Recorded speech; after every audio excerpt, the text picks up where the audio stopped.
నిన్న రాష్ట్ర కేబినెట్ సమావేశం జరిగింది. జరిగినటువంటి కేబినెట్ సమావేశంలో అనేక అంశాలు చర్చించినట్టుగా బయటకు వచ్చిన తర్వాత మంత్రులు మీటింగ్ పెట్టి ఒక ప్రెస్ సమావేశం పెట్టి రకరకాల అంశాల గురించి వివరించడం జరిగింది.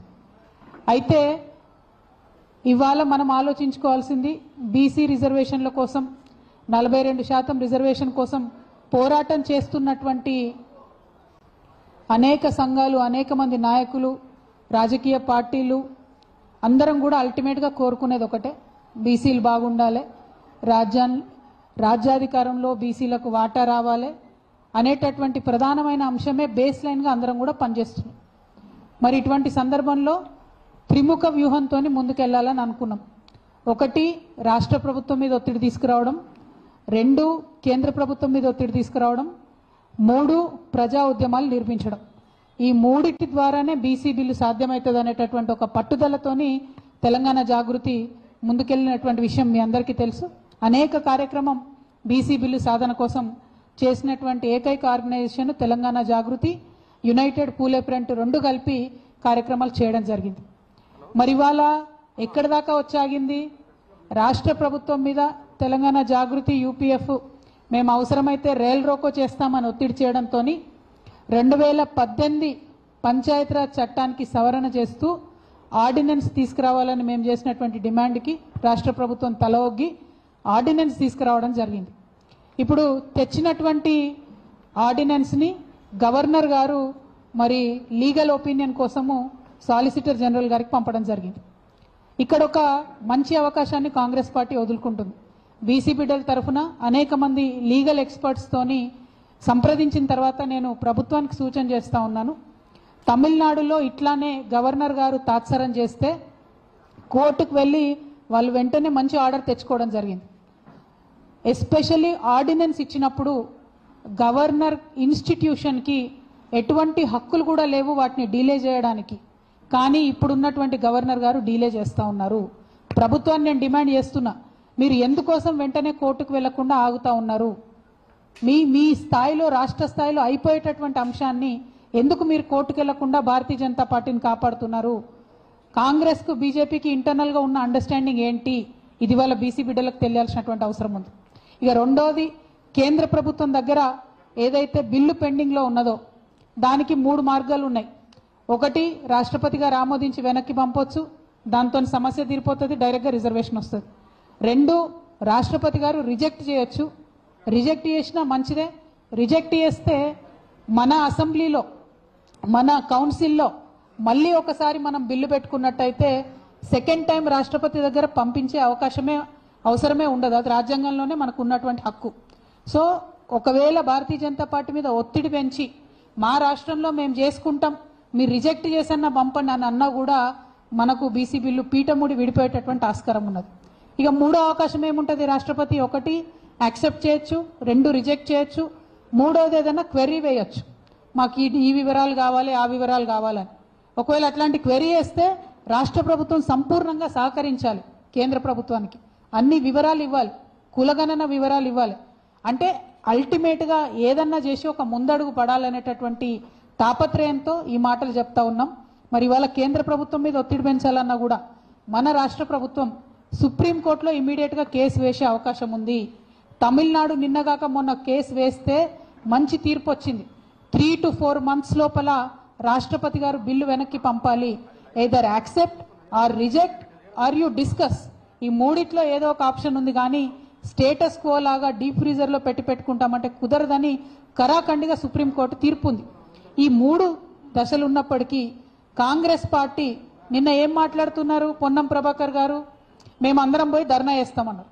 ఇదివరకు కూడా పోయి చేసిరు కదా, ఏమైంది ఆ ధర్నాతోని? మీరు చేసిన మీ ధర్నాకు మీ నాయకుడు రాహుల్ గాంధీ మిమ్మల్ని పట్టించుకోలేదు, మీ ధర్నాకు ఆయన ఆనాడే రాలేదు. రేపు మళ్ళీ పోయి ధర్నా చేస్తామంటున్నారు. ఓకే, సంతోషం, మంచిది. ఇక్కడ చెప్పేది ఢిల్లీలో చెప్తారు, చేయండి. కానీ ఎంత అవహేళనగా మాట్లాడుతూ ఉన్నారు ఇవాళ పొన్నం ప్రభాకర్ గారు అంటే, మేము పోయి ధర్నా చేస్తాం, అందరు బీసీలు రావాలి, అందరు ఎమ్మెల్యేలు రావాలి, అందరు ఎంపీలు రావాలి అంటే ఏంది ఇది? మేము సత్రంలో భోజనం పెడుతున్నాం, మీరు అందరు రావాలి అన్నట్టు ఏం మాటలు ఇవి? మీకు సీరియస్నెస్ ఉందా? అసలు బీసీ బిల్లు సాధన చేయాలని ఉందా లేదా? ఉంటే బాజాప్తా ప్రభుత్వ పరంగా అఫీషియల్గా ప్రోగ్రాం పెట్టండి, అఖిల పక్షాన్ని ఇన్వైట్ చేయండి, లెటర్స్ రాయండి ముఖ్యమంత్రి గారి తరఫు నుంచి, మర్యాద పాటించండి, పద్ధతి పాటించండి. ఎట్లా అయితే తెలంగాణ విషయంలో మొత్తం అందరం కూడా 50 మందిని పార్టీలకు అతీతంగా ముందుకెళ్ళి కొట్లాడినామో, బీసీ బిల్లు సాధించాలంటే కూడా అన్ని పార్టీలకు సంబంధించిన అందరినీ ఇన్వైట్ చేయండి, చేసి ఢిల్లీకి తీసుకొని వెళ్ళండి. ఏకపక్షంగా మీరు ఎటుపడితట్టు మాట్లాడతాం, మీరు రావాలి, అందరు రావాలి అంటే ఇది అవతలి వాళ్ళ మీద నెపం నెట్టేటటువంటి ప్రయత్నం తప్పితే సీరియస్నెస్, చిత్తశుద్ధి కనపడతలేదు. కాంగ్రెస్ పార్టీ ఢిల్లీలో తలపెట్టినటువంటి ధర్నా ఏదైతే ఉందో కేవలం బీహార్ ఎన్నికల కోసం చేస్తున్నటువంటి డ్రామా, అంత తప్పితే బీసీల మీద చిత్తశుద్ధి లేదు. మీకు చిత్తశుద్ధి ఉంటే, ధైర్యం ఉంటే కేసు ఎందుకు వేస్తలేరు? రాష్ట్రపతి గారి మీద ఇమీడియట్గా కేసు వేయండి, సుప్రీంకోర్టులో ప్రెసిడెన్స్ ఉంది, తక్షణమే ఆర్డర్ వస్తుంది. చేయాల్సిన పని వదిలిపెట్టి రాజకీయంగా కేవలం దీన్ని సాగదీసేటటువంటి ప్రయత్నం చేస్తున్నారు. ఇక బీజేపీ అయితే ఎంత దారుణం అంటే, వాళ్ళు మాట్లాడితే మేము బీసీ సీఎం అంటారు, బీసీ పీఎం అంటారు తప్పితే నిజంగా బీసీ బిడ్డల పక్షాన నిలబడాల్సిన సమయం ఇది. కానీ ఈ సమయంలో నిలబడకుండా తప్పించుకొని తిరుగుతున్నారు. 2 కేంద్ర మంత్రులు ఉన్నారు ఇక్కడ. మరి తెలంగాణ బీసీ బిడ్డల ఆవేదన ఇది అని మాత్రం వాళ్ళు ఒక్క మాట కూడా మాట్లాడతలేరు, చెప్తలేరు. ఇది చాలా దారుణం. మరి 4, 5, 6 తారీఖున నిన్న రాష్ట్ర ప్రభుత్వం ఏదైతే ఢిల్లీలో చేస్తామని చెప్పినారో దీక్ష, ఏం చేస్తారో మరి వాళ్ళు. ఒకరోజు కలుస్తారట రాష్ట్రపతిని, ఇంకో రోజు దీక్ష చేస్తారట. ఆ దీక్షకు ఎవరు వస్తారో తెలియదు, ఏమొస్తారో తెలియదు. ఆ కన్ఫ్యూజన్ దీక్ష పక్క పెడితే ఒక నిజమైనటువంటి నిబద్ధతతో కూడినటువంటి 72 గంటల నిరాహార దీక్షను నేను చేయబోతా ఉన్నాను హైదరాబాద్లో 4, 5, 6 తారీఖున.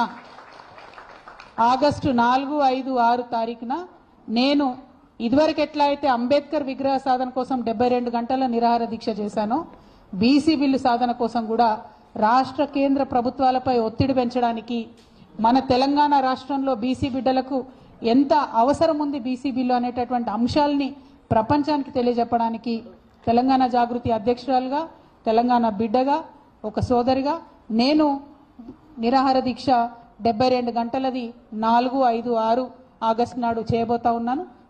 దీనికి సంబంధించి మేము ప్రభుత్వానికి కూడా ఇమీడియట్గా పర్మిషన్ కోసం పెట్టుకుంటాం. వాళ్ళు పర్మిషన్ ఇస్తే మంచిది, ఇవ్వకపోతే ఎక్కడ వీలైతే అక్కడ కూర్చొని 72 గంటలు మాత్రం ఖచ్చితంగా దీక్ష చేస్తాం. నాకున్న కాన్ఫిడెన్స్, నాకున్న విశ్వాసం ఏంటంటే అంబేద్కర్ విగ్రహం సాధించడానికి ఉమ్మడి ఆంధ్రప్రదేశ్లో 72 గంటలు నేను నిరాహార దీక్ష చేసిన. ఆ తర్వాత అనౌన్స్మెంట్ వచ్చింది, కిరణ్ కుమార్ రెడ్డి గారు ఆనాడు ఒత్తిడికి తలొగ్గి అంబేద్కర్ విగ్రహాన్ని అసెంబ్లీలో పెట్టడం జరిగింది. అదే పంతాను, అదే గాంధేయవాదాన్ని, అదే ప్రజాస్వామిక పరిధిలో మేము నిరసన తెలియజేస్తాం, అవసరాన్ని తెలియజేస్తాం. బీసీ బిల్లు ఎందుకు రావాలన్న అవసరాన్ని, మా నిబద్ధతను ప్రపంచానికి చాటుతామని ఈ సందర్భంగా మీ అందరికి కూడా నేను తెలియజేస్తూ, మరి యూపీఎఫ్ కన్వీనర్ శివశంకర్ అన్న గారిని మాట్లాడమంటాను. ప్రెస్ మిత్రులందరితో నా రిక్వెస్ట్ ఏంటంటే, మా బీసీ బిడ్డలు నాయకులు చాలా మంది ఉన్నారు, వాళ్ళందరూ 1 మినిట్ మాట్లాడతారు, ఎక్కువ కాదు. వీలైనంత మంది మాట్లాడే వాళ్ళు క్రిస్పీగా, ఫాస్ట్గా మాట్లాడవలసిందిగా రిక్వెస్ట్ చేస్తున్నాను.